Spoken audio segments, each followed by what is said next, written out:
Liar. Everywhere. On netrootsradio.com.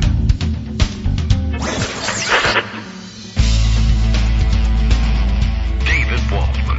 Kagro. In the morning. Now, here's David Waldman. Hey, good morning, everybody. How you doing? It is Tuesday, November 12th, 2024. Time for another show. Not that I am anywhere near prepared for it, but, lots going on this morning as usual. A big Verizon outage last night. It didn't affect the show and thankfully resolved in time for this morning's show, but everything else, for some reason, went crazy. And it took about an hour to get the computer to actually boot up correctly, and not really, but it took longer than it was supposed to.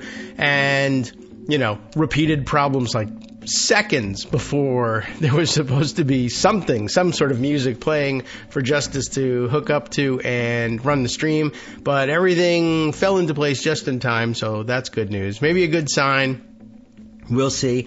There'll be some fun background noise as everyone in the neighborhood so far has decided to get a new roof put on. We had a hailstorm here. It was a big one. There was large hail, and it went on for quite some time.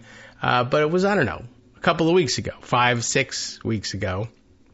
And initially, within days of this hailstorm, and it really did do some damage, and it mostly damaged the trees. I noticed the plants and trees, everything, branches knocked off, leaves all over the place. It was a real mess, and it was clear that this was a larger than usual hailstorm. But within days, for the next couple of days, our door was just getting beaten down daily, 6-7 times a day by roofing contractors. But specialty roofing contractors. We've got a lot of roofing contractors around here, and we've replaced the roof on this place before and shopped around and, had some familiarity with who are the roofing places. These are like pop-up insurance-only roofing places. Came by and said, we're specialists in talking to the insurance agencies. We can convince your insurance agency that what you need here is a new roof. We'll do a free inspection of your roof, show you what the damage is, and we'll talk your insurance agency into paying for a new roof. Which, I guess that sounds great. I don't know. Anyway, seems like the whole neighborhood kind of went in for it. But, and it depends on where you are in your home ownership and what your plans are for the house, I guess. But our roof was about 10, 12 years since we had replaced it. And so, it should be in the middle of a pretty long lifespan. And as I recall, when we replaced the roof, they said, oh yeah, we're putting these shingles on. These babies will last you, 30 years or something like that. We're only halfway through. But everybody else was kind of convinced, sure, free new roof. But, I think that what happens is the insurance agencies will say, all right, well, we'll cover your claim for the hail damage. But, your insurance premiums go up essentially by the cost of this new roof over the next couple of years, and we'll see what happens after that. And, we kind of wanted to avoid that. Although it was interesting. We got pushback from these guys that said, oh no, the way they set insurance rates is they set the whole thing like by zip code. If everybody in your zip code is getting a new roof, they're all paying for it. You're going to pay for it too, even if you don't get the new roof. So you might as well get the new roof. And that does not seem right. But for your purposes, why this matters to you is, I guess they're finally getting around to some of the houses directly in line of sight to our place. Line of sight specifically to the window inside of which we broadcast. So lots of fun hammering, and this work needs to get done, and so it's terrific. And and it's good timing, I guess, because to be clear, what's going on in this neighborhood and probably lots of other neighborhoods around the country that may or may not have had the same reason to redo their roofs, the roofing contractors, the people who are actually performing this work, will very shortly be, I think, probably much more difficult to find. These guys are day laborers. They tend to be Central American immigrants, and regardless of what their status is, pretty shortly the outdoor open-air labor markets where they congregate to pick up the day work, I imagine, will be less safe to work from. And it did worry me. Maybe we ought to get a new roof while there's still people to build this roof. But we just didn't need it. So but there was damage. We could see that. And all right, but we're just willing to live with it. But I don't know. Everybody else going the opposite direction, and you get the treat of the occasional pounding of hammer and nails in the background if you can hear it. No, they're not hammering right now. But okay, we'll all see if we can test our hearing that way. All right, let's test instead our resolve as we make our way through the news of the day. The Trump cabinet, which, as you know, will no longer require Senate advice and consent, is beginning to take shape in the sense that he's picking the cast of his circus. The traveling circus that went with him everywhere are now being plugged into cabinet positions, some of which it looks like are obvious setups, like, for instance, Secretary of State, which is, supposed to be an actual serious position and stuff like that, and you pick somebody who's internationally respected because they're a very, very high-ranking government official. This time, instead, will be, well, last time it was a number of clowns, one after the other, but some of them were possibly worthy of some respect at some point before anybody heard them open their mouths. Anyway, the new Secretary of State, Senator Marco Rubio, it is expected.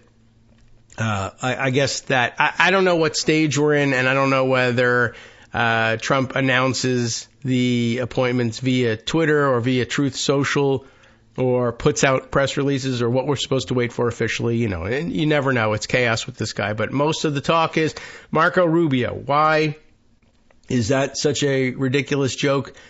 Trump hates Marco Rubio, and that seems like a setup. Of course, he always ridiculed him as little Marco. He, a number of times said that one of his goals was to just eviscerate the guy and be rid of him forever.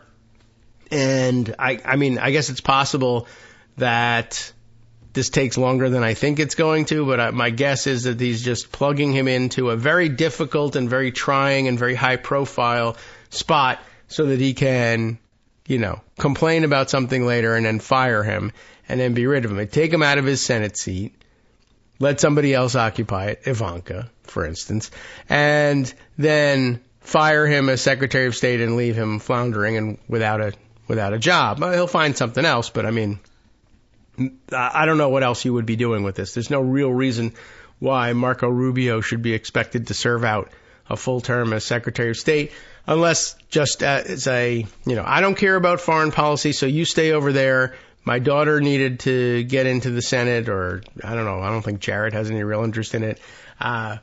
So I don't know. I'm not certain what he wants to do other than unplug Marco Rubio from the rival or an independent power structure, the Senate, and make him more dependent on him.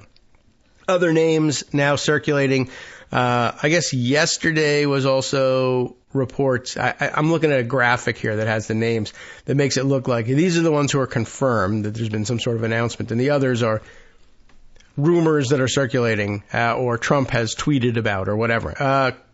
Kristi Noem, governor of South Dakota, reportedly on tap for Department of Homeland Security, which I guess is another place that Trump doesn't really care to, do anything or take anything seriously. Ostensibly, I guess that's the cabinet position that would be overseeing the big deportation plans, which I suppose, clearly you'll want to put a loyalist there. And I don't know what kind of sign it is to put somebody who, there's no real reason to believe that Trump believes that Kristi Noem has ever demonstrated anything like the kind of bureaucratic or logistical chops that it will take to actually run this thing. But I think the thinking here is Stephen Miller, as He's White House Deputy Chief of Staff for Policy. I'm not certain exactly what that entails, but it sounds like he has put in place, between him and border czar Tom Homan, whose name we mentioned yesterday, he intends to essentially leave the deportation stuff to them, and Kristi Noem will just rubber stamp whatever they hand her. And then, I don't know what else. There's lots of other work that goes on at DHS, but I don't know that she knows what it is or intends to do it. I don't know what it is, and I don't intend to do it, but I'm not her. She did audition for the job very well, you may recall. She was, I guess, here too, I'm going to use the word ostensibly again, ostensibly hosting the town hall style meeting that broke out into a dance party, right? That Trump said, let's the hell with it. Who wants more questions? Let's turn it into a music. Let's make it into a music. And her, biggest performance there was to dance along. And it was a very interesting thing to watch, right? Trump had his weird sway and hand dance that he was doing, doing jazz hands from one side of his body to the other. And it's a long way. So, a traveling jazz hands thing was going on. And Kristi Noem standing there on the podium, not on the podium. Well, maybe it was a podium, but standing there on stage with him and looking for something to do while the music was going on. And I guess when she started imitating the dance and dancing along with him, doing the hand thing, he saw it and he was like, that looks dumb. I'm not going to do that anymore. And he stopped, and she just had to sit there and be embarrassed about the whole thing. Now, that little ding, which really shouldn't have happened because I should have the sound turned down, is my mom texting to ask, didn't she shoot her puppy? Yes, of course, she shot her puppy. That was a big news story too. You already, may have heard that one, and that was supposedly a big downer for people, and they didn't like it. But it made no difference whatsoever in anything, so, there you have it. She's a dog shooter. Remember, a lot of people making comments, remember when they were worried about people's pets, etc. But, I don't know if MAGA even bothers to justify things anymore, like along these lines, but, well, it was her own pet, so it's okay, as opposed to the Haitians who were taking other people's pets, and that's why it was bad. I don't know. Doesn't make a difference. Yeah, she shot her dog. She's an idiot. She's a weirdo and an idiot, and also among the small, thankfully, number of public-facing women in the Trump circuit who have undergone extensive plastic surgery to make them look more like Trump, either Trump family members or the Trump ideal, the collagen lips, and change the hairstyle, and, all sorts of plastic surgery. Kim Guilfoyle being the most extreme example, and one of those who crossed the line into, why didn't you stop at some point? And I don't know what it is, but I guess if you just get enough plastic surgery, you end up taking on that sort of weird feline facial appearance. And I'm not certain what it is. Or maybe you just run out of elasticity to your skin. But at any rate, Kristi Noem appears to have done quite a bit of that as well. And it's going to be kind of weird in a Department of Homeland Security secretary.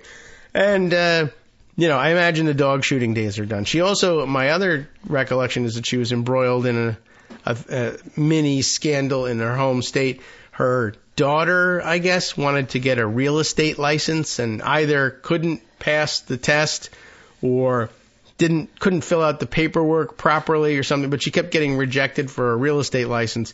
And then as governor, she fixed it for her daughter and granted the real estate license. So I guess that takes care of the Department of Housing and Urban Development as well. Just give it to Kristi Noem's daughter now that she's a certified real and true real estate agent type person.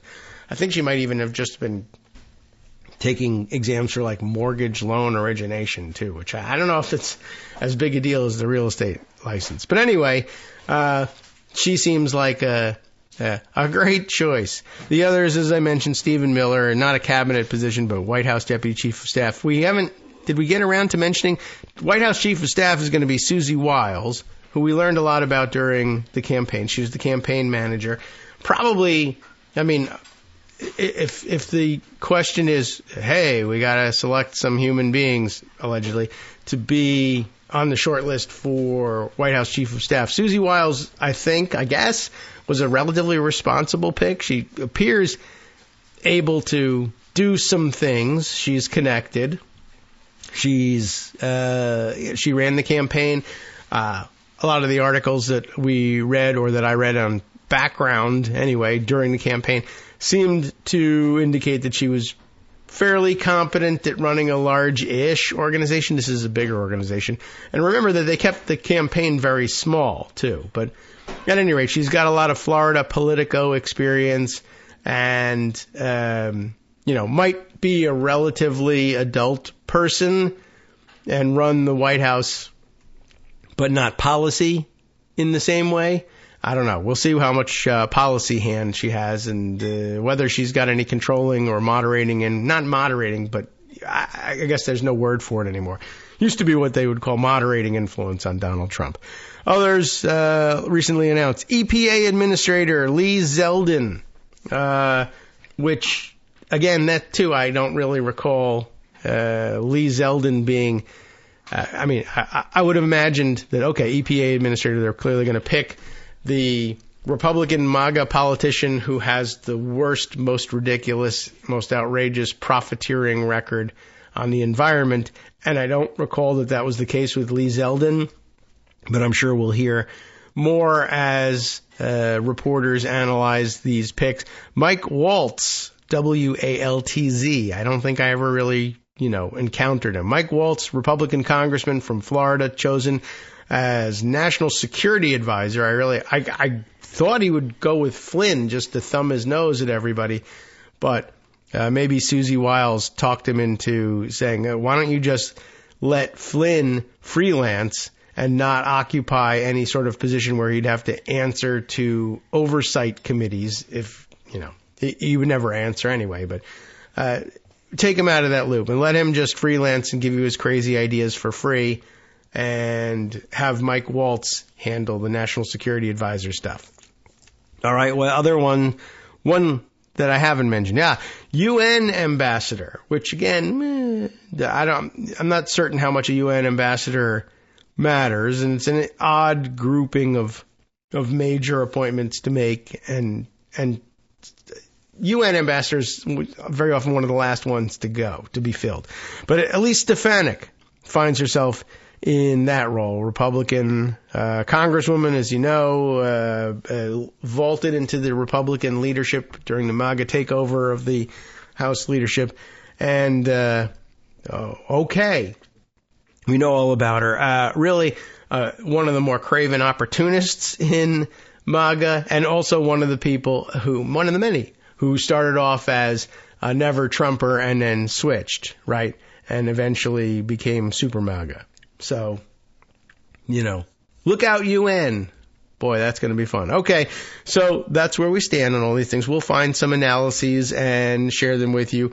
That has not been my focus lately, but I just wanted to keep up with that. Oh, I should have kept that one graphic that I had open just so I can share it with you and you can see the lineup and look at all their smiling faces.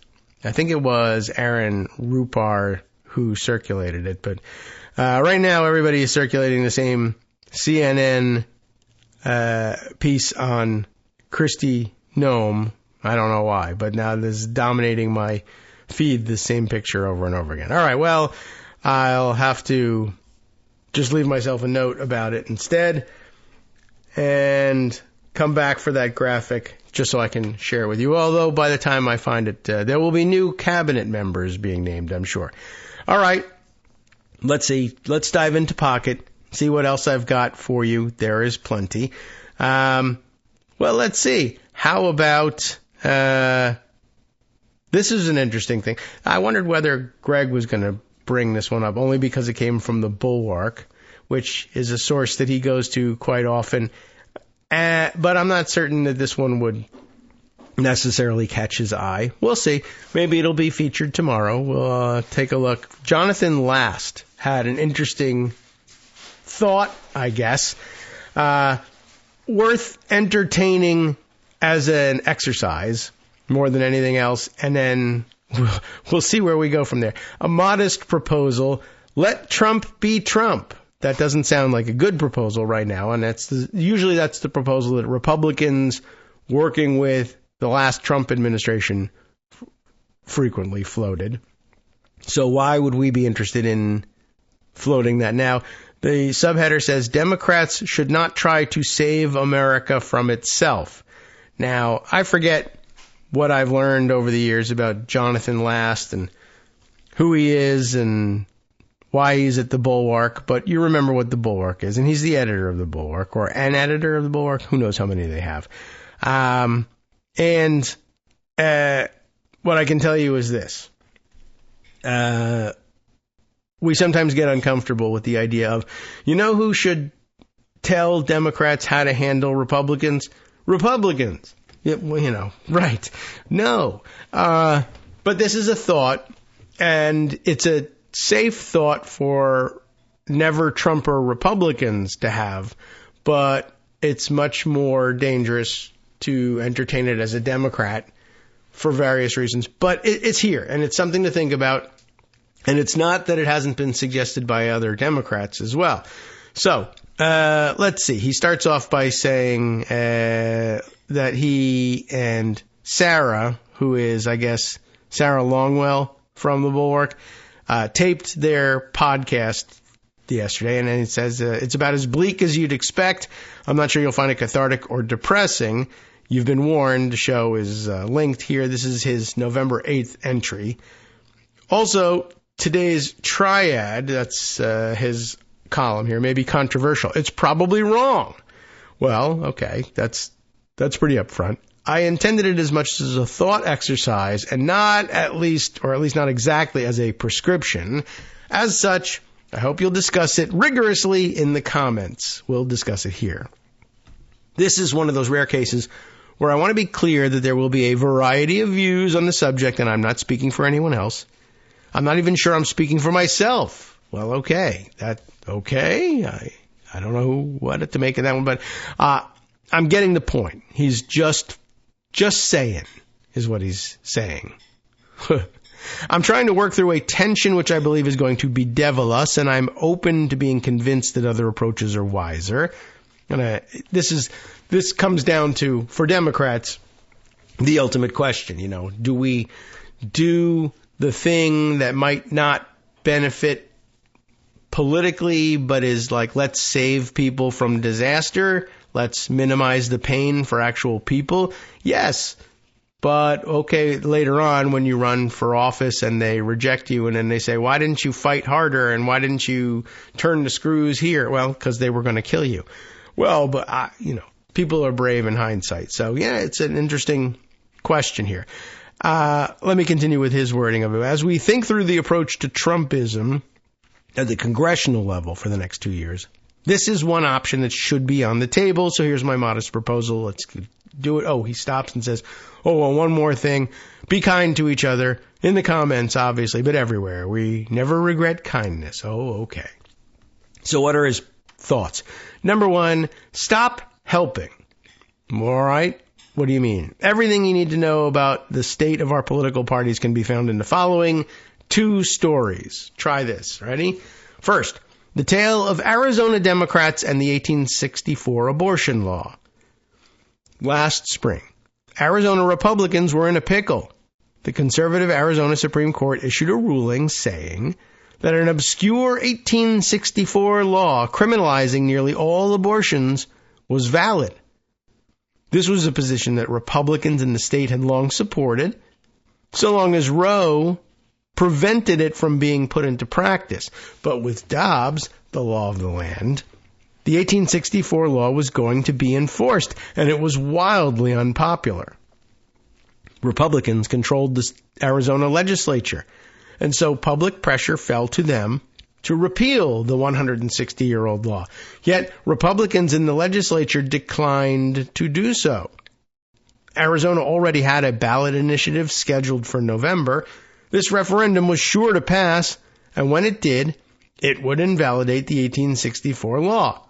Republicans did not want to take a vote that would put them at odds with their pro-life base. But in the 6 months between then and November, women in Arizona would suffer from the effects of this draconian law. So, Democrats in the legislature and the Democratic governor of Arizona, Katie Hobbs, stepped in. They provided the votes to repeal the law that Republicans had pushed for, thus saving their constituents, but also saving Republicans from the political consequences of their actions. Democrats fixed the problem the GOP majority had made, instead of letting the unpopular law hang there like a millstone around the necks of Republican candidates. Okay, so we now have our first break coming up, and of course, the first ill effects of the lingering cold. So I could use this 2-minute break to try and recover. That would be helpful. And you get the point of that first story. There's another story just like it that will help drive the point home. Think about it for yourself over the 2-minute break. What do you do in that situation? You have a responsibility to these constituents. People will suffer. People will die, possibly. In between now and certainly November, which we've now reached, do we step in and minimize the suffering and avoid the tragedies? Or do we preserve the issue for the election and go from there? Well, maybe it wouldn't have been that wise to wait for this election. Hi everybody, it's me, David Waldman. Yes, the same guy who interrupts you all the time. Interrupting you one more time just to tell you again, another reminder that your contributions are what keep this show on the air, and Patreon.com, Patreon.com, is still among the easiest ways to make the sustaining subscription donations that keep us afloat. Are you ready for the pep talk about how our Patreon campaign is still going strong and growing? Well, too bad. Yeah, the plain fact is we actually are headed in the wrong direction, and whereas we once had about 175 monthly patrons, we're now actually down below 150. Time to recruit some more. Not exactly the kind of news I wanted to share, but there it is. For those of you in a position to support the show, Patreon.com does make it easy to make those secure, recurring monthly contributions to do so. Patreon.com/KagroX gets you straight to our donation page. We've been through a lot together. The worst of the pandemic, we hope. The worst of the insurrection, we hope. So go ahead and treat yourself. You don't need an excuse. Give yourself the gift of a little something you enjoy in life. Support the show. And of course, if you happen to prefer using PayPal or even the Square Cash app, we're up and running on those options too. So thanks again, everyone, for all your support. We couldn't, or at least shouldn't, do it without you. Hope you'll be on board soon too. Thanks for all your support.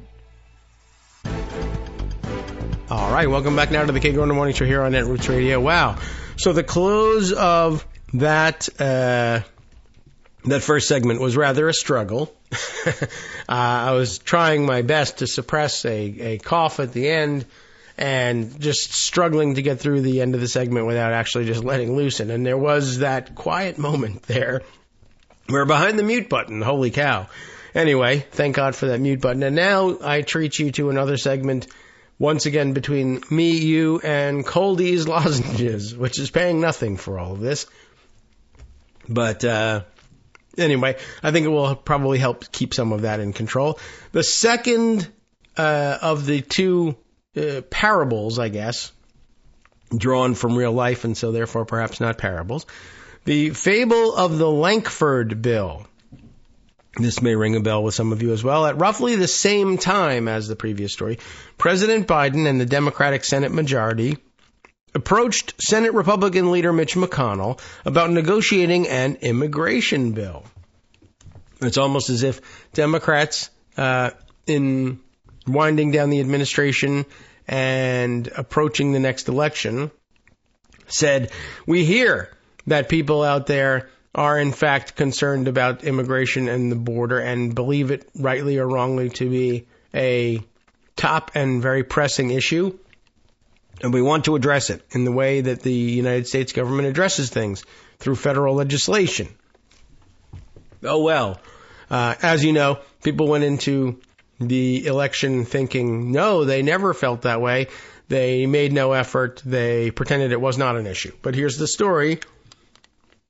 They approach McConnell and say, let's work on an immigration bill. McConnell taps the conservative Oklahoma Republican Senator James Lankford to write a border hawk's dream of a bill.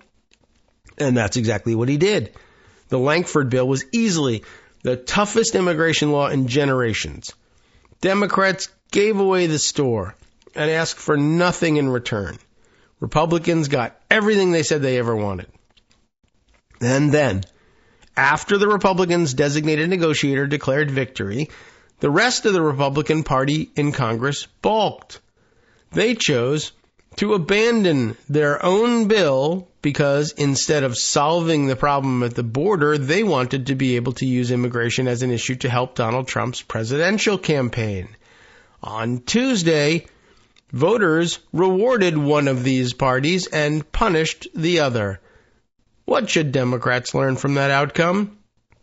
Well, one simple thing, and as it turns out, the rest of the post is reserved for their private subscribers. Another one of our big problems in the news atmosphere, that real news with factual information in it is hidden behind paywalls, but garbage is free. But that's another angle on the story. Well, I think we can imagine what one simple thing Democrats might have learned from that outcome. And that's basically it. So the point here is stop helping was hint number one. Now, I don't subscribe to the Bulwark. Greg might, and he might be able to tell us whether the rest of that article is worth fishing out from behind the paywall. But I don't know. I found it interesting and instructive and something to think about, although I don't know that I would necessarily say, yes, we adopt this position. It does, pose the problem of, the other possible outcome from all of that is, gosh, Democrats hurt people just as bad as Republicans hurt people. To hell with both of them. And I'm not showing up for the election. And I don't know that reads or brings us any results that are that much different from the ones we just got. So, of course, one other way of reading that is, what the hell? It doesn't matter one way or the other. And it might lead you to the opposite conclusion. If you help people, they forget and they don't turn out in the election. If you hurt people, they remember and they don't turn out in the election. So you might as well help people. On net, you're still better off. I mean, people are anyway, and that's a real thing. But it was an interesting thought experiment, and, comes up quite a lot. I know there's a lot of frustration among rank and file Democrats about, well, we did this and we did that, and people ignore it. It just doesn't matter. Facts don't matter in this atmosphere, and they might not. That might be true, but I don't know. More fuel for the fire, I suppose, in all of that. And I thought you might find that to be of some interest. Now, also need to update you on, what happens in the immediate aftermath of elections like this one. And I think we saw the same thing in 2016 or very similar. But I wanted to make mention of the reports of abuse and harassment and threats that are coming down from rank and file Republican and Republican voters, not congressional leaders per se, although who knows whether they or their families may also be involved. I have an article here from The Guardian that covers at least part of these stories, and I think might make mention of the one that first grabbed my attention. Adria Walker wrote this for The Guardian. Black people across the U.S. receive racist text messages after Trump's win. The FBI is investigating after people report texts that they received were saying they were selected to pick cotton and to go report to the nearest plantation for their assignment. I understood this also to be texts that black kids, students in high school were receiving. I don't know whether they knew whether they were coming from other students at the school or whether this was part of this national harassment campaign and whether anybody in particular was actually behind it or whether it was just a prank that people were pulling after reading about it on the internet and bringing it to their areas. But either way, disturbing, I guess, to be expected from MAGA people, which doesn't mean we should be dismissing it, of course. But that's often the way the press handles things. It's not the press's job, of course, to prosecute these crimes. So I suppose, all they can do is report it and move on. But this is, part of our ongoing problem with the media. They cover these things and then they say, when Republicans do it, it's like, yeah, that's well, just as we let Trump be Trump, you got to let Republicans be Republicans. Republicans do this stuff. This is what they do all the time. And sometimes they mean it, sometimes they don't. But until it turns into action, all you can do is shake your head. And on the other hand, had a Democrat ever done anything of the sort, they would be out interviewing every Republican or every Democratic elected they could find and insisting that they disavow the activity and the person behind it publicly and on the record. And when it happens among Republicans, they just say, we know what's going to happen. They're going to say, I didn't see it, or I can't comment, or so they just don't disavow that way. Anyway, Adria writes, just hours after Donald Trump's election win on Tuesday, black people across the U.S. reported receiving racist text messages telling them that they had been, quote, selected to pick cotton, gee whiz, and needed to report to the nearest plantation. Which, I mean, these things were also circulating in Minnesota high schools. Where's the nearest plantation to Minnesota? Yeah, it's not an act. It's kids, adapt this stuff for your area, at least. You know where you live. Anyway, all these texts varied in detail. Some of them, but they all conveyed the same essential message about being selected to pick cotton. That's the only thing that, the racists behind this thing could think of that was, super insulting and had some sort of historical gut punch value to it. Anyway, some of the messages refer to the recipients by name. A spokesperson for the president-elect told CNN that his, quote, campaign has absolutely nothing to do with these text messages. I don't think anybody even thought about accusing the Trump campaign of having sent them, which I guess means the Trump campaign sent them. Oh, well, I mean, I don't know what other conclusion I can come to. But they say that some of these texts, which were signed a Trump supporter, must have led to that belief, but easily enough denied, and of course they're going to deny it. But at any rate, I don't know that anybody even really thinks that they're behind it as a campaign. Although it may be that the list that they were using is somehow generated by the campaign and bought from them or leaked out from them. I don't know. But it's not clear yet who is behind the messages, nor is there a comprehensive list of the people to whom the messages were sent. But social media posts indicate that the messages are widespread. Black people in states including Alabama, where they did have those plantations, South Carolina, same, Georgia, New York, New Jersey, Nevada, the D.C. area, and elsewhere, reported receiving the messages. The messages were sent to black adults and students, including to high schoolers in Massachusetts and New York, and students at historically black colleges and universities, such as Alabama State University and other schools, including ones across Ohio, Clemson University, the University of Alabama, and Missouri State. At least 6 middle school students in Pennsylvania received the messages, according to the AP. And I know that I did see a social media posting somewhere along the line with a screen grab of messages that went home to parents in a particular school district, again, in Minnesota, mentioning the same thing and something else. And I think you know what it is. You've probably heard the story too. And I'm wondering whether it's going to get a mention in here. I'm scrolling and I don't see it. But you probably have also heard that both in text messaging and in face-to-face encounters, a widespread post-election taunt is for the both men and boys. This is happening in the high schools and the middle schools as well. But the students, the girls, are reporting that the boys apparently think it's hilarious. Some of them who may in fact be politically aware kids, others who are just kids being very dumb, mean kids. But the thing that they're doing is, I guess, I don't know, graffiti, notes, texts, shouting it at the girls as they pass by in the hallways. They now pass them in the hallways and say, "Your body, my choice." That's what the boys are telling the girls. I will tell you, my recollection is that post-2016, pretty much the same thing.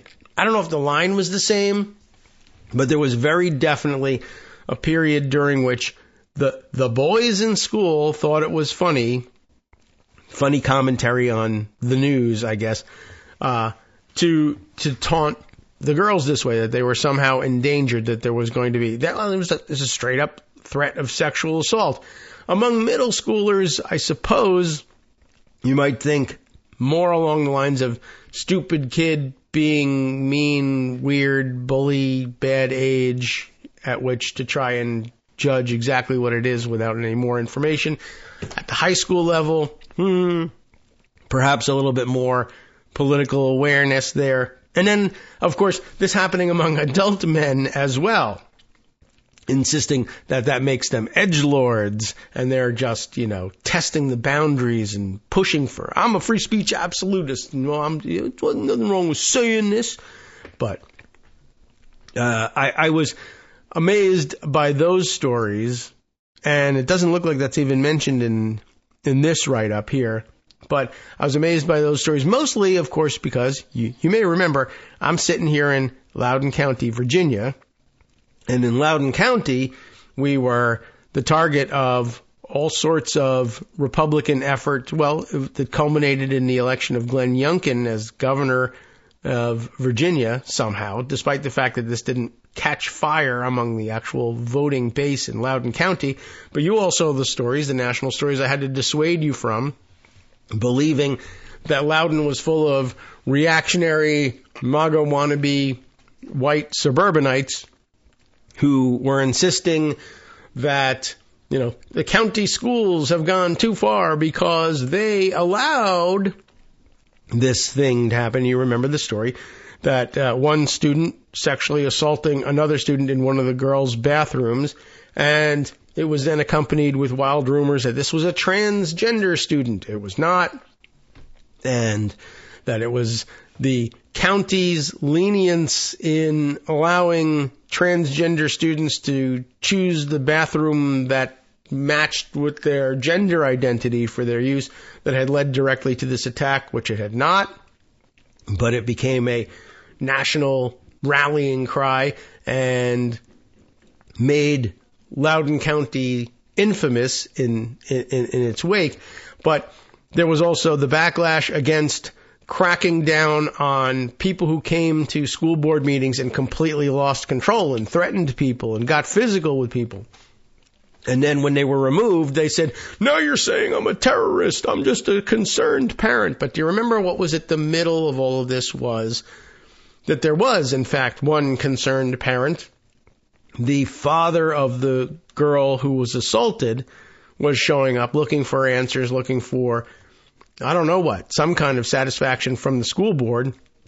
And I think we can all understand that. But everybody rallied around him and said that they were just looking for the same thing. But in other words, the whole Loudoun County controversy was about, you got to listen to parents' rights. Remember, that's the slogan hearing that came out of it.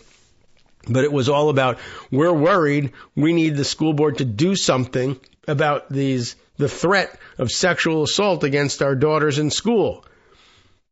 So they went out and organized and voted and elected a slate of candidates. Then day one after the election is over, their sons are running around the schools in the hallway threatening to rape the girl students. I thought we were against this. I was told that there were millions of furious plumber dads who were coming out, and by God, if they got a hold of these young kids that were threatening now, why, I'd slap them into next week. And I'll punch you in the face for being on the school board too while I'm at it.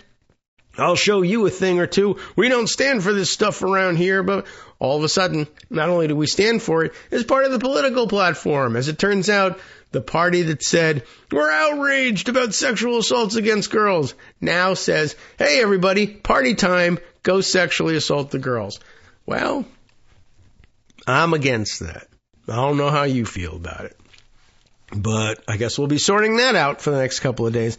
Meanwhile, back in this Guardian article, yes, the FBI is investigating. The FBI is aware of the offensive and racist text messages sent to individuals around the country and is in contact with the Justice Department for its final days in office and other federal authorities on the matter. And on Thursday, the NAACP condemned the messages.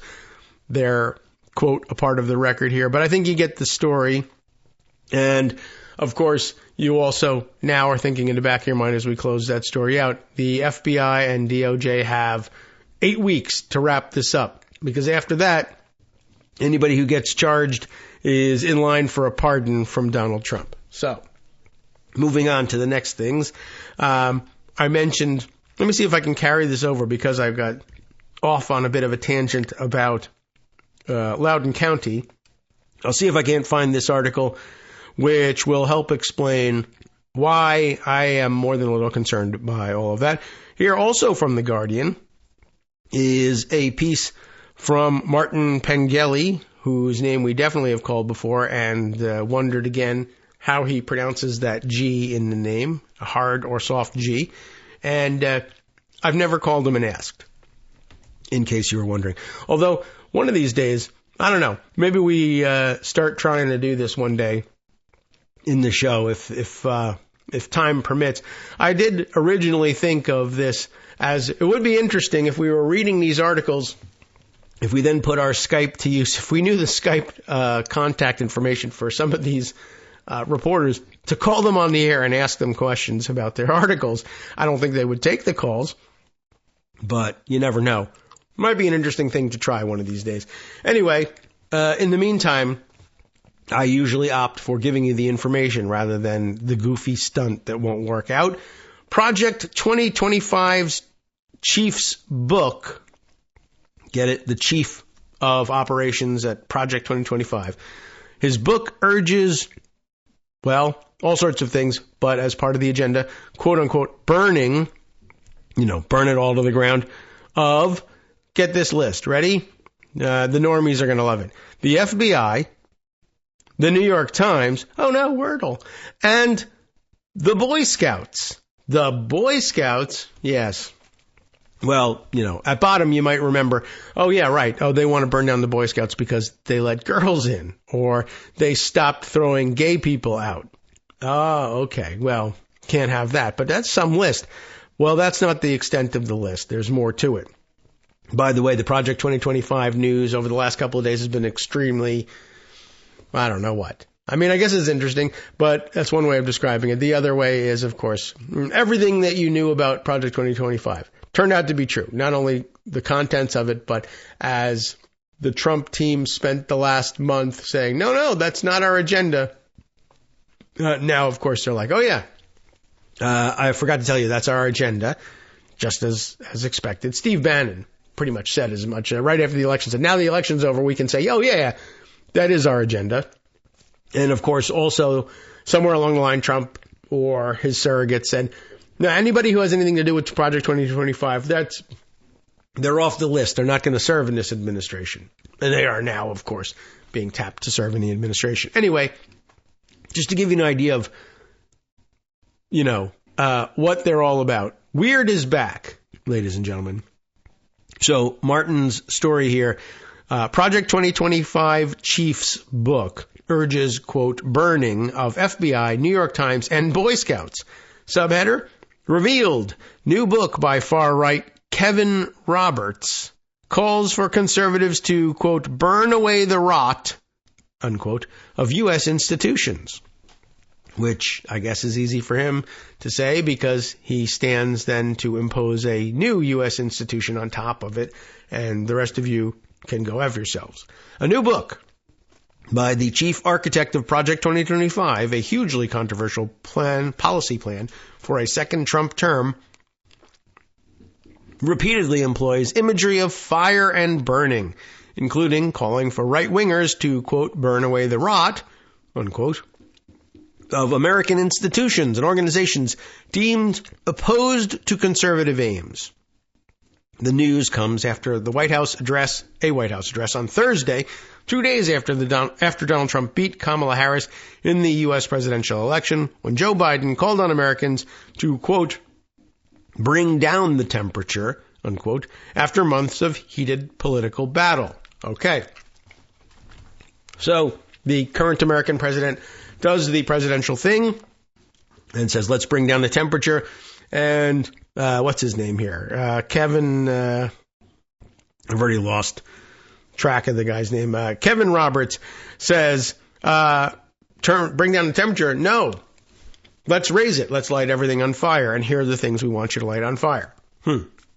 Mixing classical quotes with cliche, like it's time to fight fire with fire, and metaphors about forest fires and Smokey Bear, Kevin Roberts, president of the Far-Right Heritage Foundation, advocates, quote, a long, controlled burn, unquote, of targets, including, ready for this, the FBI, the National Institutes of Allergy and Infectious Diseases, and, infectious disease thing, I understand. They're looking at COVID and still angry about that, although it is funny that allergies get included in all of that. So it makes it sound like a more picayune target than it actually is. But the FBI, the National Institute of Allergy and Infectious Diseases, I say as I have a cough, the New York Times, already heard that one, and then a quote, every Ivy League college,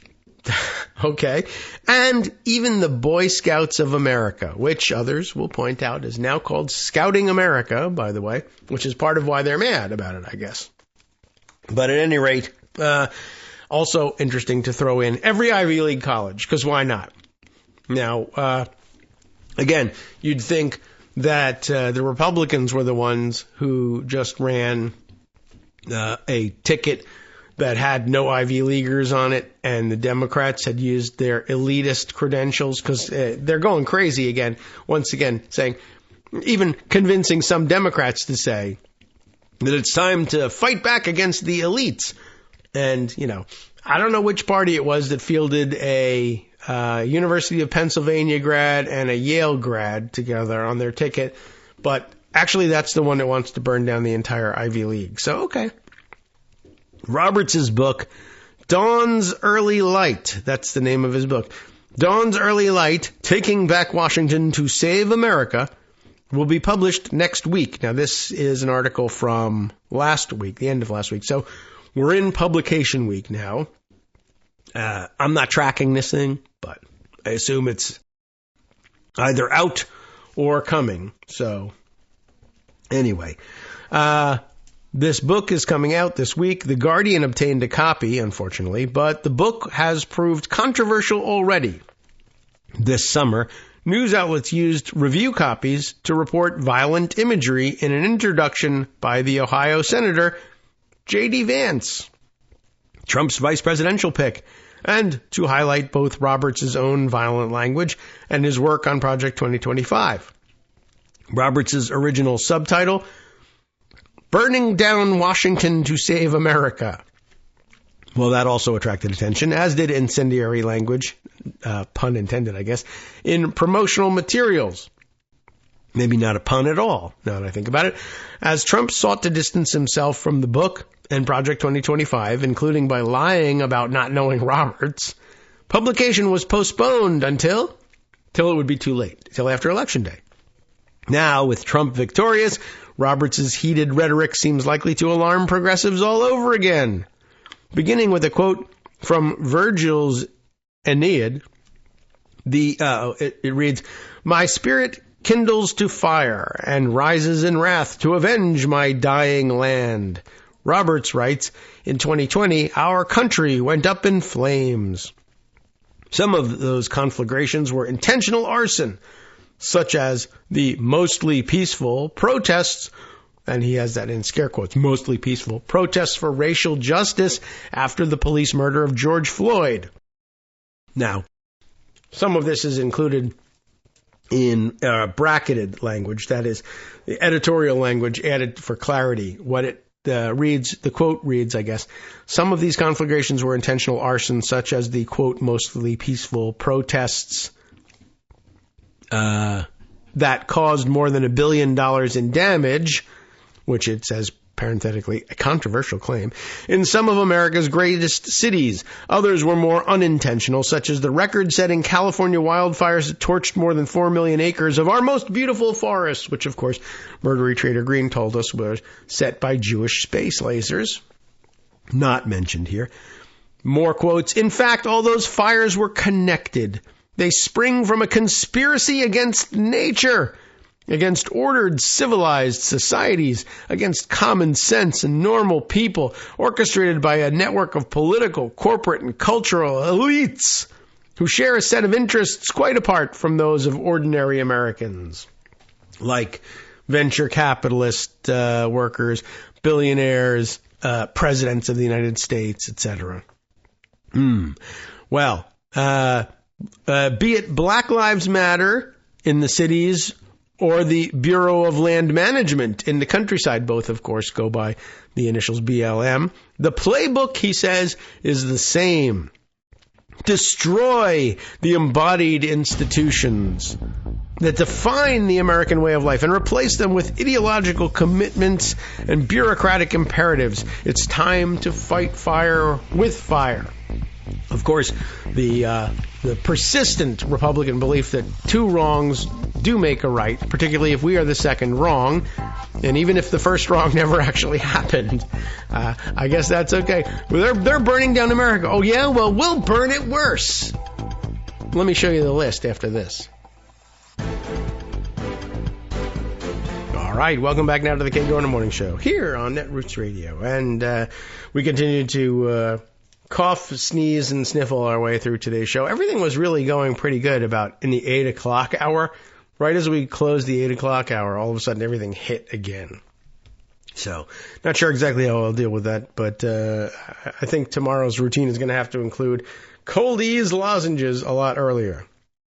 Anyway, still working on the first one, so as you know, they do tend to last about half an hour. So, I would make it for a great commercial for all of that if they just... No, I'm sure all of Cold Ease's money, whoever owns them, has now got to go to Republicans to make sure that they aren't, pressured too badly and pushed out of business for healing a liberal's throat or something. That's a bad crime these days. All right.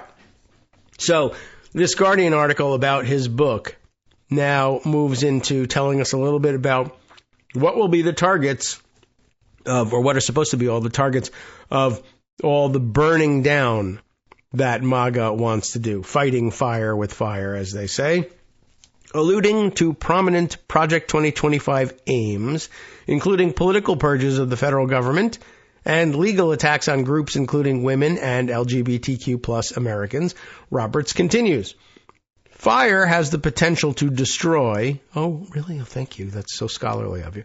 To escape our current darkness, restore America's civic life, and take back our country for good, conservatives can't merely continue putting out fires. We must be brave enough to go on the offense, strike the match, and start a long, controlled burn. The actual fighting of fire with fire, which, doesn't really work all that well, probably. But he's trying to use metaphors here. There's plenty of fuel, like dead wood in a forest, Many of America's institutions have been completely hollowed out. Decadent and rootless, these institutions serve only as shelter for our corrupt elite. Meanwhile, they block out the light and suck up the nutrients necessary for new American institutions to grow, for America to flourish again. They don't need to be reformed. They need to be burned. A nice start would include, ready? You almost want a drum roll for this one. Some of them you've heard before. Every Ivy League college, the FBI, the New York Times, the National Institute of Allergy and Infectious Diseases, the Department of Education. We've all heard that one before. And this is an interesting formulation. 80% of, quote, Catholic, unquote, higher education. So what that means is Opus Dei, yes, everything else, no. It's not even Catholic because it's not J.D. Vance, adult convert Catholic, Opus Dei, weirdo Catholic. So got to get rid of that. There's more. Here's a surprising one. BlackRock. Yes. And in case you don't remember, it's explained in the next paragraph.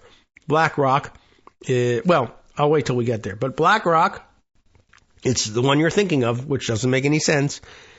And then the next on the list. So just again, to set the tone here.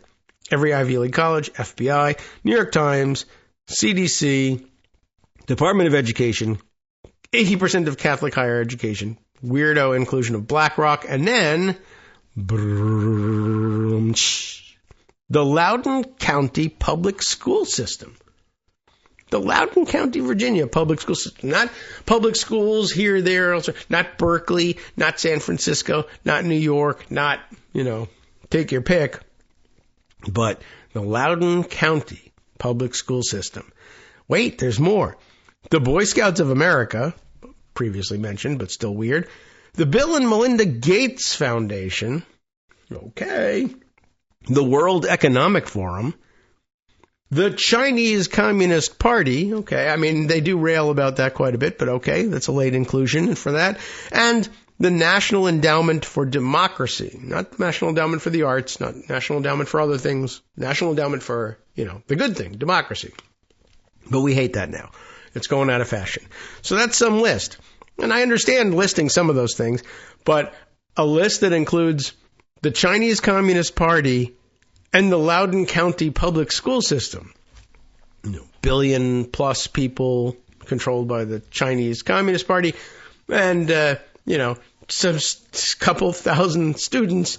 It's a big school system. Loudoun County Public School System. This is a vindictive person. They are so mad that they never actually gained control in Loudoun County, that Loudoun County was focused on, bore the brunt of their fire. The state made Youngkin governor, and the national organization made Rufo the hero, Chris Rufo. But Loudoun County didn't turn. So Loudoun County needs to be the one targeted for all of this. Wow. That's just some mean, vindictive crap. Chinese Communist Party and the Loudoun County Public School System. Okay. Well, not okay. Not with me. I'm kind of upset about it, but I thought that related to the last story of, I thought you wanted to destroy the Loudoun County Public School System because you were angry about the girls being sexually assaulted. Why are you now having your kids run wild through the halls screaming about they can't wait to sexually assault the girls? And of course, the answer is that if a gender non-conforming, if not actually transgender student rapes a girl student, that is horrific and needs to be burned down. That's terrible. But if Chad, the quarterback, after lifting weights, decides to rape girls in school, that's just America being great again. You understand the difference, obviously. That's just boys being boys. The football players are entitled to their spoils. They can lift the most weight, and they can beat up the most people. So if rape is how they want to spend their time in school, well, golly, what are we supposed to do? Teach them algebra? Come on. Get serious. These are football players. We don't do that. That's America being great again. All right. Not all right. But, by the way, talk about putting us in the crosshairs here. I have, my house, I got 2 Loudoun County public educated school kids who are Eagle Scouts. So I guess we're out. We're going to the camps pretty quick on that one. They're very angry at these things. Now, I figure, though, I'd like to become more guilty if there's a way to do that along the way. We've subscribed to the New York Times. We play the New York Times games here, so but I was sort of looking more towards the Bill and Melinda Gates Foundation. If there's some way that the Bill and Melinda Gates Foundation could send, $1 million or $2 this way, then I would feel a lot better going down for inclusion on the list. Just because there's the Boy Scout thing hasn't brought a great deal of profit, and while we were grateful for the education, I feel like there should be a bigger payday attached to this list of targeting.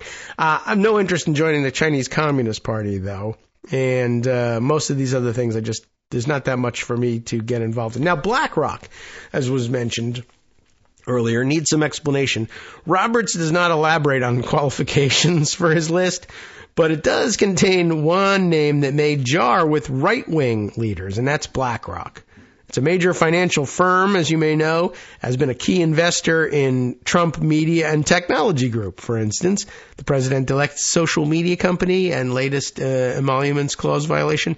Larry Fink, BlackRock's billionaire co-founder, has been linked to an appointment as Treasury Secretary under Trump. So, maybe that's just a personal thing. Did Kevin Roberts at one point apply for a job at BlackRock and not get one? Maybe. He's that petty, clearly, including the Loudoun County public school system in all of this. Does Roberts live in Loudoun County? That's a possibility. Should look that up. Maybe I hope he doesn't, but I might feel better about including Loudoun County public schools on that list if there was at least the excuse of, well, he knows what Loudoun County public schools are about because he's from the area. I guess he could be in Fairfax and still figure that out, but it's just weird. Roberts, as we said, though, makes no effort at explaining what gets you on the list with the Chinese Communist Party. Turning from Virgil and the composer Gustav Mahler, somehow, to Smokey Bear, Roberts says the U.S. Forest Service mascot might not approve of his aims, but he insists any good conservationist can tell you that fire is an intrinsic part of the cycle of life. Without regular controlled burns, a conflagration eventually occurs that wrecks the forest rather than renews it. And I don't think that any good conservationist would actually tell you that. They will tell you that fire is an intrinsic part of the cycle of life, but when you start saying, well, with regular controlled burns, wait a second. Regular controlled burns is not the natural cycle.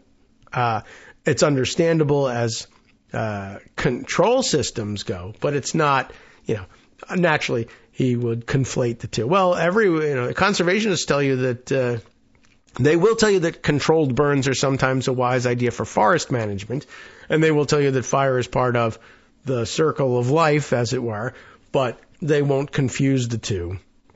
But he says that they will, because he needs them to confuse the two in order for his stupid metaphor to make sense. And it still doesn't. Saying his aim is to, quote, inspire the new conservative movement, and he capitalizes that, to rekindle the fire of the American tradition and to empower real Americans to take back our country. Roberts says that despite advocating burning down the FBI, he represents the party of creation against the party of destruction, which makes so much sense with the fire metaphor. Those who seek to abolish the existing order in the name of emancipation, freedom, and progress. Roberts' fiery imagery and rhetoric does not end there. Elsewhere, he compares progressive policies to Dutch elm disease, every normie's favorite topic of discussion, with affected bodies needing to be, quote, promptly burned. Says the only way to revive institutions haggard with age, decay, and bloat is to burn away the rot, and even meditates on the nature of fire itself an alchemist, really. Man's taming of fire is the cornerstone of human culture, Roberts muses. That's the funny thing about fire. Oh, I was waiting for the funny thing about fire. It is so fleeting, a flame flickering from moment to moment. Yet, in its evanescence, it is eternal. Of all the elements, of which fire is not one, of all the elements, fire is most associated with transformation, renewal, and change. You can't have a blaze without some kind of sacrificial transformation of fuel into fire. Yet precisely for this reason, fire demands an attention to continuity. What? Unlike any other of the elements, fire dies. A fire must be continually tended, particularly, it seems, if it is set under the Boy Scouts of America. Dun-dun-dun-dun-dun. That's actually a good ending there, Martin. That was his. Not mine. I might have added that if he hadn't done the same. But, wow. I mean, it's rather incredible. Plus, of course, it's literary garbage. But, I didn't know. I don't think anybody expected literary work out of the guy. It's just important that you know that his target list gets as specific as the Loudoun County public school system. And he's got a specific percentage of Catholic higher education. 80% of it has got to go. All right. There's more. Lots happening, and in lots of different places, and I'm not certain which ones we can and can't fit during the time we still have left today. Boy. Well, here's what we can do. Let me read you something just to get this off the plate here. Empty Wheel has been writing in the last day or so, and I'm in basic agreement here. I had seen similar claims being made and thought similar thoughts about them, and we're wandering back to Russia, because we have to. Her headline for this one, Russia attempts to collect its winnings. I was saying the other day over the same issue, I think, yeah, Russia's back to get its last payoff here. But what does she mean? Russia has been engaged in a good deal of, here's some wording for you. This is Marcy's thing. She enjoys saying it. A good deal of dick wagging with Trump since the election. And really any wagging that goes on around Trump is very likely to be that kind. After Trump won, Russia did not call to congratulate, for one thing. At least not as far as we know, although Viktor Orban, who seems to be Trump's handler, actually did make such a call. Putin did, on Thursday, butter up Trump, calling his response to being shot courageous and claiming interest in a deal of some kind. About what? No one knows. But I guess you can click through. Well, not no one knows, but we don't know. I don't know. And but Reuters does, saying that maybe it's a deal about Ukraine. Putin did what he always does with Trump, says Marcy. He played to his narcissism.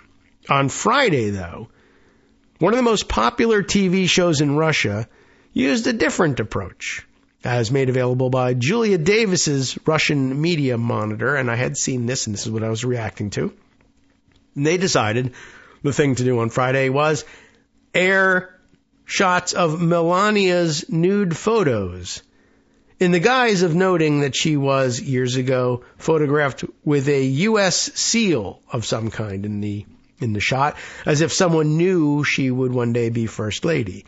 Now, Monday morning, the Washington Post published an exclusive claiming that in his first call with Putin, which wasn't described as a congratulatory call, per se. I guess that's why Marcy says that didn't happen. But the Washington Post published an exclusive claiming that in his first call with Putin, Trump warned Putin not to escalate in Ukraine. So what has happened here? Trump has told the Washington Post, oh yeah, I had a call with Putin, and I warned him, I told him this, you don't go too far. I'm strong, and I'm back now, and I'm going to stop this whole thing. That was his position throughout. And so The Washington Post writes it up this way. The clip is, during the call, which Trump took from his resort in Florida, he advised the Russian president not to escalate the war in Ukraine and reminded him of Washington's sizable military presence in Europe, said a person familiar with the call, Stephen Chung probably, who, like others, interviewed for this story, spoke only on the condition of anonymity to discuss a sensitive matter, although Chung usually goes on record. The two men discussed the goal of peace on the European continent, and Trump expressed an interest in follow-up conversations to discuss, quote, the resolution of Ukraine's war soon, unquote, one of the people said. In the aftermath of the claimed call, Russia escalated its strikes. Russia has also deployed 50,000 troops, including some from North Korea, to attempt to expel Ukraine from Kursk. That, I thought, was very interesting. North Korean troops in the field, right? Now, more from, this must be from CNN, that she calls another clip. Ukrainian President Volodymyr Zelensky said Monday, Russia has deployed nearly 50,000 troops to Kursk, the southern Russian region, where Kyiv launched its surprise counteroffensive in the summer. Ukrainian troops continue to hold back the nearly 50,000-strong enemy group in Kursk, Zelensky said in a post on Telegram after receiving a briefing from General Alexander Syrsky, I'm guessing. Who knows? Can you pronounce his last name? Syrsky. Syrsky, let's say. The commander-in-chief of Ukraine's armed forces. Kyiv launched its incursion into Russia's Kursk region in August, taking by surprise not just Moscow, but all of its allies. And it said at the time that the operation was necessary because Russia had been planning to launch a new attack on Ukraine from that region. It said it was aiming to create a buffer zone to prevent future cross-border attacks. The Kursk offensive, the first ground invasion of Russia by a foreign power since World War II, caught Moscow completely unprepared. Meanwhile, Marcy adds, Russia denied the Washington Post's report. There was no call, Putin's spokesperson said. Putin has no plan to call. So maybe yes, maybe no, we don't know. But they do know that everybody in the United States is certainly prepared to say, more complete fabrications from Trump before he even gets back into office. He's lying about his international exploits. Don't know. Maybe they did, maybe they didn't. It is completely untrue. It is pure fiction. It is simply false information, the Kremlin spokesperson, Dmitry Peskov, said when asked about this call. There was no conversation. This is the most obvious example of the quality of information that is being published now, sometimes even in fairly reputable publications. Peskov added that Putin had no specific plans to speak to Trump. And so here they get to do that and take a dig, but they don't take a dig at Trump. They don't say he's a liar, he's engaging in all sorts of puffery and self-importance. They're instead disguising it as an attack on the Washington Post. And Trump is dumb enough not to be able to see the connection. So, they're attacking the Post. That's good. Or they may even have discussed, and if they actually had a call, I'm going to attack the Post in a way that's going to look like I'm saying you're a liar, but I'm not. You're not? It looks like you are. No, it doesn't. Oh, you're right. It doesn't. It does, but I'm willing to say it doesn't. Peskov is probably lying, Marcy says, but the U.S. can't debunk him because, according to the Washington Post, Trump is once again going it alone. What do we mean? Trump's initial calls with world leaders are not being conducted with the support of the State Department and the U.S. government interpreters. The transition team has yet to sign an agreement with the General Services Administration, a standard procedure for presidential transitions. Trump and his aides are distrustful of career government officials following the leaked transcripts of presidential calls during his first term. They are just calling Trump directly, one of the people familiar with the call said, which of course means probably just about anyone can hear them. Later in the day, Nikolai Patrushev implied that Trump had made commitments of some kind to get elected, commitments he was obliged to keep, which ordinarily would trigger dramatic music. Oh no, a quid pro quo. This is terrible. The president-elect of the United States is so thoroughly compromised he owes favors to the Russians who say that they're the ones who got him elected again. But on the other hand, do they know this guy at all and how he treats his obligations of repayment? And here's the clip from TASS news agencies. That's what what's her name was using to rely on when why I can't bring her name to mind immediately, but mentioned up at the top of the post. Julia Davis, right, and the Russian media monitor, she grabbed this TASS news agency piece about it. Let's see. So where were we here? Right, Nikolai Patrushev's quote here. In his future policies, including those on the Russian track, U.S. President-elect Donald Trump will rely on the commitments to the forces that brought him to power, rather than on election pledges, Russian presidential aide Nikolai Patrushev told the Daily Kommersant in an interview. The election campaign is over, Patrushev noted. To achieve success in the election, Donald Trump relied on certain forces, to which he has corresponding obligations. And one of them is to sit on a windowsill in a very high building, apparently, in order to make sure that you meet your obligations. As a responsible person, he will be obliged to fulfill them. Well, the challenge is up to you. Trying to make Donald Trump fulfill an obligation is quite a chore in itself. Also, picking him up high enough to throw him over a windowsill, quite a chore as well. And he's doing everything in his power every day to make it more and more difficult for you to lift him up and over. But I'm sure you're training for it. Anyway, he agreed that Trump, when he was still a candidate, made many statements critical of the destructive foreign and domestic policies pursued by the current administration. But very often, election pledges in the United States can diverge from subsequent actions, he recalled.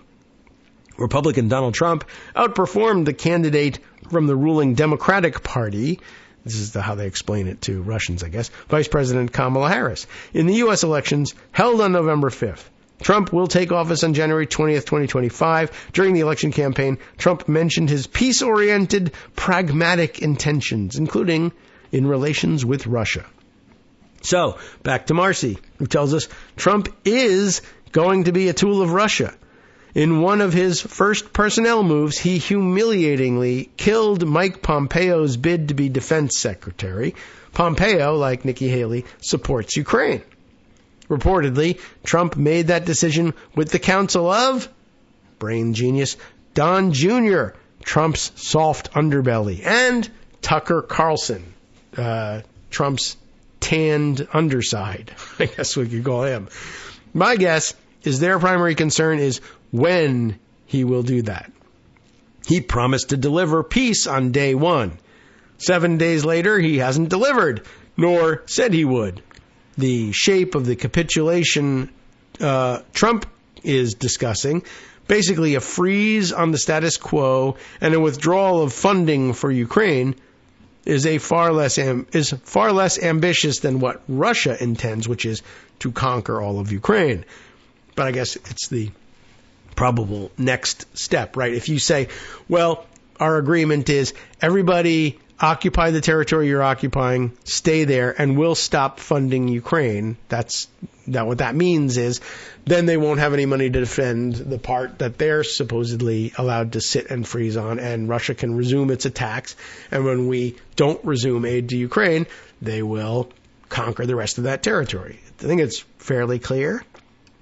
Anyway, while Trump has appointed white nationalists like Tom Homan and Stephen Miller to run his mass deportation program, his national security appointments thus far were once normal people before they capitulated to Trump. Elise Stefanik, UN ambassador. Oh, by the way, another one of those Ivy League products. Mike Waltz, National Security Advisor. Marco Rubio at Secretary of State. Kristi Noem at Homeland Security. It's unclear who thinks will manage the House as it awaits special elections to replace two newly elected members. The GOP will win the majority, but with a thinner margin than they had. But Patrushev is correct. Russia did overtly help Trump win, and there may have been more useful covert assistance that we don't know about. Earlier in the year, they set up another attack on Hunter Biden as a way to attack his father. We're all familiar with that, and I'm a little bit behind once again on the music. Sorry to the editors. All right. But I wanted to try to sneak in a little bit more here. But yeah, another attack on Hunter Biden as a way to attack his father. They released a series of videos targeting Harris and manufacturing claims about migrants voting. Those videos likely involved John Mark Dugan, a former Palm Beach sheriff who fled to Russia in 2016. More about that after this. Sup fam, it's your boy Darwin, aka Darwin_Darko, aka the most reasonable man in America, aka KITM's senior black correspondent. You might remember me from such recordings as Spacemen vs. Space Cadets and We Need to Talk About Joe Biden. Today, I want to bring you good news about that thing you've been struggling with. Do you suffer from giving too much of a damn? Do you turn on the series of tubes and find yourself outraged at the particular way some news organization strung some sentences together only to realize, nope, this is not some fictional hellscape? Well, guess what? You no longer have to accept the life of giving too much of a damn. You can do something about it, because even you, yes you, can be a show contributor. Now I know what you're thinking. Hey, Mr. Most Reasonable Man in America, I'm not some professional podcast talking guy. Don't worry about it. Do you have a smartphone or some other electronic recording device? Well, that's all you need. You too can have a segment where you can read us an important article and give us your take. Read one of your own original essays, or even just give us your commentary on something you'd like to share that's important to you. Fair warning though, side effects may include general punditry, having opinions and hot takes, getting stuff off your chest, and hearing your own voice. If your recording lasts longer than 5 to 7 minutes, please consult kagrox@gmail.com. That's KAGROX@gmail.com. All right, welcome back now to the Kagro in the Morning Show here on Netroots Radio. Another Coldy's lozenge goes in to try and sustain us through the last segment here. See if I can't finish up what Marcy Wheeler had to say in this post here. We left off pointing out that while Trump has appointed white nationalists like Tom Homan and Stephen Miller to run the mass deportation program, there are other previous normies who have marinated in the MAGA stew now and have been assigned to other jobs. But we also noted here, Patrushev is correct. Russia did overtly help Trump win. There may be far more useful covert assistance that we don't know about yet. Earlier in the year, they set up the other attack on Hunter Biden.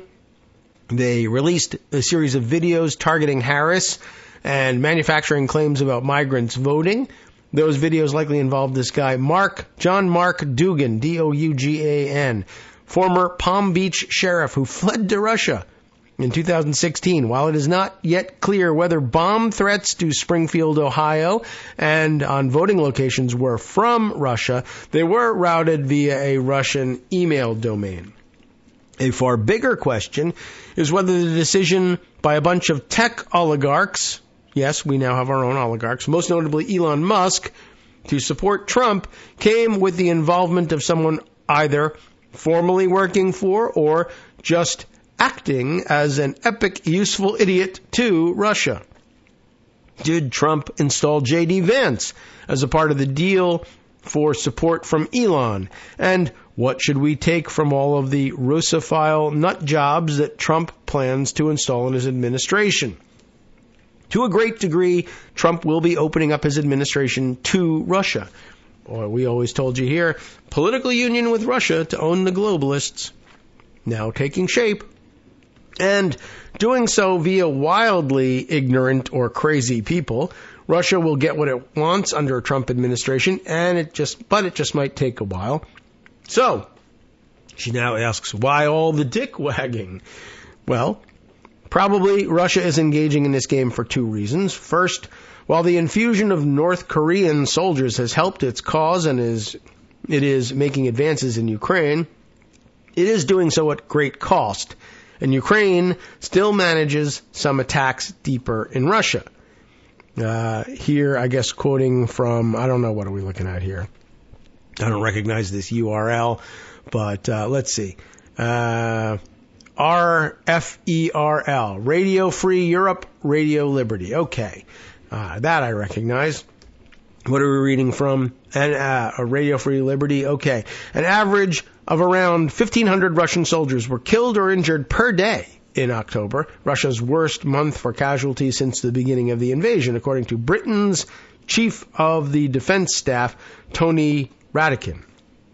Russia is about to suffer 700,000 people killed or wounded, an enormous pain and suffering that the Russian nation is having to bear because of Putin's ambition, Radakin told the BBC on November 10th. Moscow does not reveal the number of its war casualties. Radakin claimed Moscow was spending more than 40% of public expenditure on defense and security, putting an enormous strain on the country. Meanwhile, the Russian Defense Ministry claimed on November 10th that its forces had captured the town of Volchenka in Ukraine's eastern Donetsk region, where Russian forces have been making advances in recent weeks. Ukraine launched dozens of drones targeting Moscow, forcing the temporary closure of 3 of the capital's airports, Russian officials said on November 10th. Back to Marcy. With Trump's victory, Russia is in a strong position, but it faces immediate challenges. So it would prefer, I'm sure, immediate action. More importantly, Russia has a history with Trump where he deferred action until he was inaugurated and then failed to deliver. Like defenestration territory there. Ordinarily. Robert Mueller never charged Trump with entering into a quid pro quo in 2016. It may have happened, but it would have required the cooperation of people Trump later pardoned to prove it. But Russia had every reason to expect that Trump might end sanctions and recognize Crimea after he was elected with their help the first time. During that transition, Russia did reach out to Trump. First with a congratulatory Putin call, and then with discussions with Mike Flynn. On December 29th, 2016, Flynn reached out to Sergei Kislyak and asked Russia to do no more than match Barack Obama's sanction so as not to set off an escalation. At that point, Russia undoubtedly had every expectation that they'd see sanctions removed. Instead, over the course of the administration, more were imposed, with Biden adding an entirely new sanctions regime in the wake of the Ukraine invasion. That is, Trump has a history of making commitments to Russia that he couldn't deliver after installing grown-ups in his administration. And that's the way it's put. That he didn't deliver and couldn't deliver. Both are in there. That wasn't me making a correction. So, Russia appears to be doing what every other entity that has ever helped Trump get elected is doing, as they try to collect on their support, exerting whatever levers of pressure they have to get their objectives. It turns out they likely have more levers of pressure, some of which are more powerful now before Trump's win is certified, and larger demands than most of the people who helped Trump get elected. Trump proved unreliable in 2016. Russia has good reason to want to demand better this time around. Just something to think about. Okay, let's see. I'm going to check in on notes I'm getting here from Scott and see what else, what he's alluding to here and whether this has anything to do with the story currently. Let's see. Oh, why not? Let's take a look here. The other 24-hour plan here. Oh, but first, it's a European story, so I have to deal with the cookie issues here. All right, let's see. I'll issue Putin an ultimatum, says the Headline here, end the war in 24 hours or I'll supply Ukraine with Taurus missiles, says the German Chancellor candidate Merz. Okay. Well, that's a different approach. What are we looking at here? Our author is one Lyubova Petrov. And we're reading from United 24 Media, about which I have no idea, but clearly a European source that Scott picked up on. And I'll have to, I was going to say I need to pocket this so that I can share the link with him, but I guess he's already got the link. Friedrich Merz, leader of the Christian Democratic Union, one of Germany's largest political parties, and a candidate for chancellor. It's an interesting position in Germany, just historically speaking, has announced his intent to issue an ultimatum to Russian leader Vladimir Putin. Merz, is it Merz or Mertz? How do they pronounce that Z? Stated that if elected, he would push for a 24-hour deadline for Russia to end the war. Well, that'll probably work. Should this demand go unmet, he would advocate delivering Taurus long-range missiles to Ukraine, potentially enabling strikes on Russian territory. It's scary. Scholz absolutely refuses to deliver Taurus missiles, even though a majority in the Bundestag sees it differently. I am open to it, and I've suggested giving the government in Kyiv the right to say, if the bombing of civilians does not stop within 24 hours, the range restrictions on the available weapons will be jointly lifted. If that's not enough, the Taurus missiles will be delivered a week later. This would allow Ukraine to regain the initiative, stated Merz. Well, that does seem to be working in a different direction than Russia believes they'll get from us here in the United States under Trump. Merz also expressed the belief that Germany has yet to clearly define its national interests, a position he intends to change. The Americans are much more aggressive. It shouldn't be that the only one side wins. I see.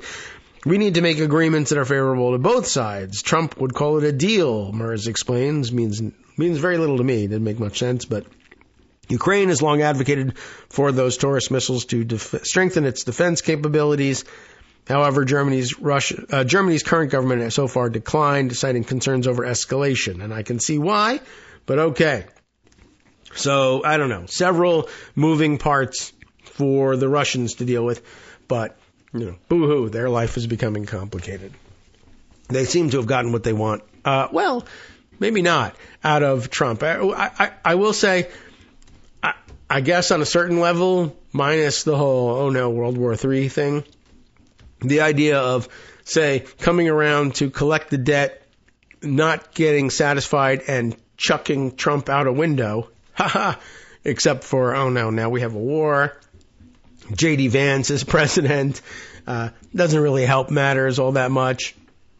So, I don't know. I'm just saying, as a neutral observer, which I'm not in all of this, I don't know if it solves any problems, but it would be briefly humorous. So, all right. Well, let's see. A couple of other stories that have crossed the desk here as I was reading. Just something that came in from the Hill via email. Judge delays Trump immunity decision in New York hush money case. Not a terrific surprise. But let me tell you what's going on. Zach Schoenfeld and Ella Lee report this for The Hill. A New York judge delayed a Tuesday decision, that's today, on whether President-elect Trump's conviction can withstand the Supreme Court's presidential immunity ruling following his election victory last week. Judge Juan Merchan agreed to freeze the case until November 19th.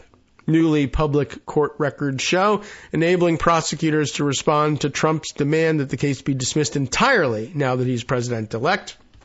So all we really got out of this is, instead of deciding today, he says, I'll decide in a week whether or not immunity works here. So I guess they've got an extra week to threaten him to see if that can help him make up his mind. Trump's sentencing, which will be the first for any former president, is scheduled for November 26th. Right, we still have to wait on that one. He was convicted on 34 felony counts, in case you had forgotten, of falsifying business records in connection with the hush money payments made to porn star Stormy Daniels ahead of the 2016 election to conceal an affair, which he denies. Trump's attorneys believe his election as president compels the dismissal of his criminal prosecutions. The stay and dismissal are necessary to avoid unconstitutional impediments to President Trump's ability to govern, if he has any. Trump attorney Emil Bove wrote in an email to the judge, Manhattan District Attorney Alvin Bragg's office agreed to delay the proceedings as they assess how to respond to Trump's demands. The people agree that these are unprecedented circumstances, and the arguments raised by the defense counsel and correspondence to the people on Friday require careful consideration. Prosecutor Matthew Colangelo wrote to the judge. Merchan was slated to rule today on whether Trump's guilty verdict must be wiped under the Supreme Court's presidential immunity decision, which was handed down after the trial. The High Court held, of course, that the former president enjoys absolute immunity from criminal prosecution for exercising core constitutional powers and at least presumptive immunity for other official acts. Unofficial conduct can be prosecuted. Come on, bribing porn stars. But the jury cannot question the motivation behind a presidential decision, the court said. Trump's attorneys said prosecutors with the district attorney's office showed jurors evidence during his 7-week trial that he was protected by the justice's ruling, which the state rejected. The case is taking a similar path as Trump's federal prosecution in the nation's capital, where he stands accused of, unlawfully conspiring to subvert the 2020 election results. Womp womp. Anyway, last week the judge granted special counsel Jack Smith's request to suspend all deadlines in that case and provide an update on December 2nd about next steps. So we should count down to that. Okay? Add that to the countdown. Why not? The former president's 2 other criminal prosecutions are also on ice. Trump's classified documents case was dismissed by a different federal judge, Eileen Cannon. See what she gets out of that. And his Georgia criminal case is paused indefinitely while an appeals court weighs a challenge from Trump and his co-defendants. Looking good on the legal front. Oh, boy. While I was there, you know how most of these news sites are about promoting even tangentially related stories. Like they have the same name in them, so therefore it's a related story. There was a Trump in this story. I just thought you might find it of interest. I was grabbed by the headline, Melania Trump selling $195 digital photo collection. Okay, I was a little more worried that this was going to be a $195 million digital photo collection. Just wondering, but, more emoluments, more profiteering. She's not going to be the president, so maybe they figure they can sneak some money in that way. Although, why not $195 million? I don't know. Just 195, that's it. Melania Trump is on the move, that's in quotes, on the move, following former President Trump's White House win, releasing a $195 digital photo collection showcasing her, quote, dynamic life. So I guess the idea is if you want to put money in the Trump's pockets $200 at a time, you can buy this collection of digital photos of Melania Trump. They're not NFTs. They're not just selling them once. I thought that's what they were doing. That's why I thought it might be $195 million. But it isn't. But just anybody who wants to send just under $200, which, by the way, is, I think, usually the federal campaign contribution limit under which you don't necessarily have to disclose absolutely everything. They can sort of take generalized. I don't know what the rule is because I'm not a huge donor and I don't often, approach the $200 to a single campaign thing. But my recollection is that the reporting requirements change at $200. But anyway, it goes on to say that On the Move, see, that's the title of the collection. On the Move is an exclusive collection of 16 digital images, the former and future First Lady's office said on Tuesday, in an announcement about the product's launch. The snapshots taken by photographer Regine Mahaux, Mahaux, show Trump, quote, in various settings. How do you like that? From her office, on the campaign trail, and at her home. according to a news release. The photos being sold through her personal website, quote, offer a poignant glimpse into her fast-moving life, her office said. A black and white image promoting the digital collection shows Melania holding a pair of sunglasses while standing directly in front of a plane. I am pleased to share my journey through photographs with fans and collectors, she said in a statement. Trump, a former model, released her memoir, Melania, last month. She has marketed a slew of products since her husband exited the White House in 2021, including Americana-themed non-fungible tokens, digital watercolor art, and jewelry. And now here's another. Why not pay $200 for 16 digital photos of her standing around? What's the name of the book? The name of the collection? On the Move. Is she moving? She is not. But there you go. Just another Trump broken promise. Anyway, all right, let's see. Other stories to share with you? Let's see. How to wind up the day. It's been a struggle with the lingering cold here. Wow. I don't know which direction to go in just yet. And I think we need more time to explore another theme that Scott had suggested on the shift in the Latino vote, just because there were so many sources to cull from.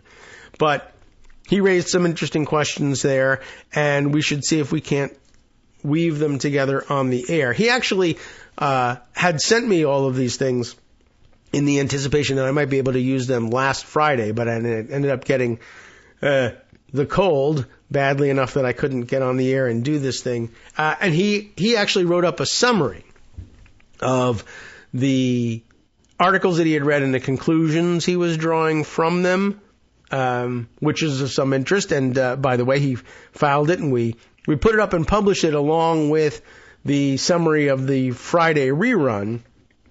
And you can find it over at the Daily Kos page that we maintain for our show and all of our summaries. And you should go ahead and take a look at that one. But yeah, well, let me just try this. Another sort of depressing angle on things, but scary, necessary, I guess, to raise some awareness about, just so you all know what you're heading into. We mentioned at some point the one, at least, example of a law enforcement officer somewhere who said, I won't help people who vote for Kamala Harris. Like, you can call 911, but I'm not coming if I find out you weren't a Trump voter. Just carrying on with that theme, we have this piece from now famous news reporter from the Nashville area, Phil Williams, who made a big splash landing on Blue Sky the other day. And somebody was using his arrival there to point out what his record has been. And his big moment of national fame, with which I'm familiar now, anyway, having seen this clip being circulated, was from the John Oliver's program Last Week Tonight, in which he featured Phil Williams's work in doing some, really remarkable the old style hard-hitting reporting back in from the day when people did these things, from the Nashville area, and the types of stories he had covered. And I think he was covering a nearby mayoral race in which some super MAGA wackadoodle was making the usual ass of herself and running for office, and she lost. But he was really persistent in, asking the right questions over and over again and capturing non-reactions on camera. And as it turns out, he's got more work that needs to be shared with us. And someone suggested that we take a look at this, which is among his more recent, although it is from September of this year. When QAnon comes to Main Street, there's a whole investigative series in this. When QAnon comes to Main Street, investigating the Millersville, Tennessee Police Department and its conspiracy cop. 4 months into our News Channel 5 investigation of the Millersville Police Department, there is now a TBI investigation. That is to say, Tennessee Bureau of Investigation. And QAnon-aligned elements of the far right are outraged. Oh no, they're on the wrong side of the law. But this really illustrates the simple calculus going on in their minds. They're right, we're wrong, and they absolutely can use the levers of power to declare us wrong and them right, and you need to be able to watch out for this. There's a long-running series of investigative reports that lead up to this, and probably more since then, but this is the one that was being circulated. I wanted to read a little bit to you to set the table here. The official website for the city of Millersville declares this community of about 6,000 residents to be Tennessee's best-kept secret. Oh well, not secret anymore. In fact, for most travelers heading north on Interstate 65, just outside of Nashville, the only hint of having visited Millersville at all comes when they glance into their rearview mirrors, spotting the blue lights of the unmarked police SUVs that run radar in the narrow sliver of highway that the town claims as its jurisdiction and a steady source of revenue. One of those places. But these days, Millersville is gaining national attention for an approach to governing that democracy advocates fear. Oh, and by the way, the democracy advocates lost the election. Here, conspiracy theorists carry guns and badges, using their police powers to explore notions that are sometimes completely divorced from reality. It's a terrifying story that offers a perfect picture of what we face nationally as more law enforcement and military members fall into that rabbit hole of conspiracy and hate, said Fred Wellman, host of the popular podcast On Democracy with F.B. Wellman. Okay, I assume it's well known. We have relied on people in power being sane and motivated by good. We are through the looking glass, and we keep finding that the systems and laws in place are completely ill-fit to handle this influx of insanity. That's a quote from Wellman. Now, 4 months after an exclusive News Channel 5 investigation first began raising questions about what was happening inside the Millersville Police Department, the agency finds itself at the center of a criminal probe by the Tennessee Bureau of Investigation. The TBI, and I'm sure that's a huge bastion of liberalism, right? The Tennessee Bureau of Investigation. The TBI, according to the Millersville police chief, has limited the department's access to sensitive U.S. Department of Treasury data regarding Americans' banking records. Why did they have that in the first place? I don't know. Amid concerns about the possible misuse of that information. And earlier this month, TBI agents executed simultaneous searches inside the Millersville Police Department, as well as the residence of the department's conspiracy-minded assistant police chief, Sean Taylor. That's the name to be looking out for here. District attorneys for Robertson and Sumner counties, Millersville straddles the two jurisdictions, confirmed that they authorized the TBI investigations into the embattled police departments following questions raised by News Channel 5 investigations. One prong of the ongoing TBI investigation focuses on the potential misuse of sensitive law enforcement data by Millersville police to investigate their political enemies, while the other focuses on what appears to have been a botched child predator sting and possible perjury by the lead detective in that case. Always got to have a child predator angle on it. Weird how every Republican accusation turns out to be a confession. Still, those developments have only intensified the concerns of democracy advocates as Millersville police and Sean Taylor in particular have achieved near martyrdom status among QAnon-aligned voices in the far right.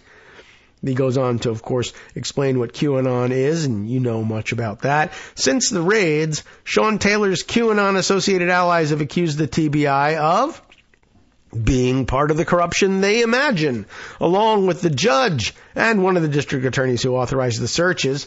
Of course, the same old playbook. Some have even accused the TBI of protecting pedophiles, a claim that overlooks the fact that the state's top law enforcement agency has the most aggressive human trafficking enforcement team in Tennessee. I mean, that's good, but remember, why is it that they have the most aggressive human trafficking enforcement team in Tennessee? Because Tennessee is mostly dominated by Republican wackadoodles, and they themselves buy into some of the QAnon nonsense. And so now Tennessee has to have this robust human trafficking enforcement team, whether they have that problem or not. Although, as it turns out, most places in America probably do have some of that going on. In response to the raids, Taylor produced a 3-minute video that has been viewed millions of times on social media. And in it, he claims that the TBI targeted his investigation into major corruption that's transnational and a multifaceted attack from a foreign adversary who is paying off your local, municipal, county, state, and federal politicians. He's uncovered it all, you see. The truth is, he knows that everybody else is in on a giant conspiracy to say that, what's his name? Sean Taylor's personal view of the world may be upside down and backwards from what's actually happening in America and around the world. But he wants you to know, he's the one that's right. Everybody else is crazy. That's QAnon for you in a nutshell. It's a conspiracy that he insisted stretches from tiny Millersville through the nation's capital and around the globe to China. Podcaster Kim Yater, Y-E-A-T-E-R, the bespectacled Bible-quoted election denier, has declared the Millersville situation the biggest corruption story in America. Well, some of it might be of interest to the rest of America, and it turns out that we probably should be relying on Phil Williams to tell that story and not Sean Taylor. But just to give you an idea of what you should review this thing. It's a long and involved tale. There's lots of links in it to the other previous installations in the series. There's more to come, I am sure. But we're going to find out just how many of these wackadoodles carry badges and guns in your neck of the woods, and whether or not they will deputize themselves on behalf of Donald Trump to round you up. From netrootsradio.com, you have been listening to Kagro in the Morning with David Waldman. All right, time to hand things over to Justice Putnam for his take on things at the West Coast Cookbook and Speakeasy next right here on Netroots Radio. In fact, top of the line here today, Putin humiliated Trump in under 48 hours on the world stage. Same story, I'm sure, but a different angle and lots of other things collected from around the country and around the world. I'll feel better, perhaps, tomorrow.